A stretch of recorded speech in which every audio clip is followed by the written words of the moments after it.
क्या क्या बोल रहे हैं। इनको लगता है कि जेठ जी की मौत जेठानी जी की वजह से हुई है। ऐसा तो नहीं है माँ जी। हाँ हाँ, मुझे भी पता है, वो अपनी हरकतों के कारण नहीं रहा। कितना समझाया था गलत संगत छोड़ दे, लेकिन नहीं। माँ जी वो कोशिश कर रहे थे कि वो सब छोड़ दे, लेकिन देर हो गई। जब मम्मी जी आपको सब पता है तो आप इनको बोलती क्यों नहीं? सच में तो ये सब भी जानती हैं, लेकिन इन लोगों को बस बातें बनाने के लिए चाहिए जिसे ये कोस सके। सही कह रही हो ना? आप सभी जानते हो जेठ जी की मौत उनके खुद की वजह से हुई है, उनके शराब पीने की वजह से।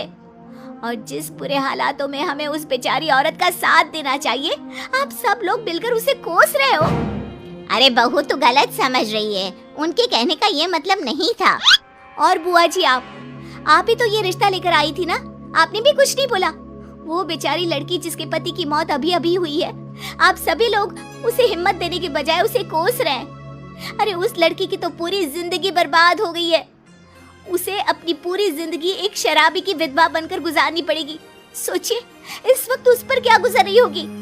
जिस उम्र में उसे घूमना फिरना चाहिए, अपनी जिंदगी को खुलकर जीना चाहिए, उस उम्र में वो एक विधवा बनकर काटेगी। और ऊपर से उसे ये भी सुनना पड़ेगा कि वो विधवा खुद की वजह से हुई है। ये सब है आप लोगों की सोच। शर्म आती है मुझे आप सब पर।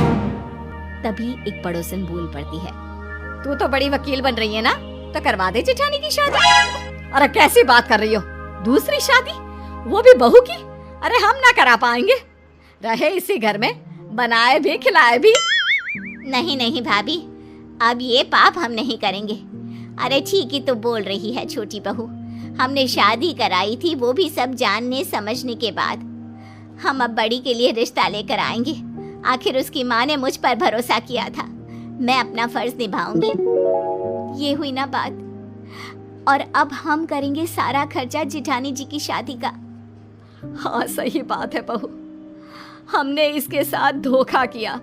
जिस बेटे को हम नहीं संभाल पा रहे थे, उसे इस बच्ची के हवाले कर दिया। बहू की ये बात सुनकर सभी बड़ी बहू से माफी मांगते हैं और सास और देवरानी मिलकर अपनी जेठानी की दूसरी शादी करवाते हैं।